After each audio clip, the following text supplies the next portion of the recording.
Touchdown na ang Love Team Barda kapuso primetime princess Barbie Forteza ug ang pambansang Ginoo nga si David Licauco sa South Korea alang sa ilang shooting. Andam na nga magpakilig ang Barda sa mga fans alang sa ilang bagong salida nga That Kind of Love. Excited ang duha sa ilang mga karakter nga pagadadon. Pipila kagabi na lang mga kapuso, ato nang maila-ila ang bagong grand winner sa The Clash Season 5. Usa sa excited sa grand finale night, mao ang pambato sa Bicol, ang sexy songstress nga si Mariel Reyes. Si Mariel Reyes nga taga Legazpi City, Albay, nag-clashback aron maangkon ang kadaugan ug matuman ang pangandoy sa iyang mga ginikanan nga matagaan og disenteng balay. Ug sa nagkanindot nga eksena sa Voltes 5 Legacy, gikasab-an si Prince Zardos sa iyang tiyo nga igsuon sa iyang amahan nganong napildi ang ilang Beastmaster.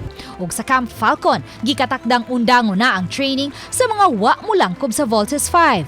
Kanaugban pa atangi sa Voltes 5 Legacy pagkahuman sa 24 oras. Tonight is the night mga kapusong sikihudnon, alang sa mas bongga ug ingranding pasundayag sa Maria Sikihor 2023. Ayaw si Piata ang mga performance nga dalit nila ni Christian Bautista, Ken Chan, Hannah Priscillas ug Marian Osabel. Busa kita kits sa Maria Manpower Center karong alas 9 sa gabi.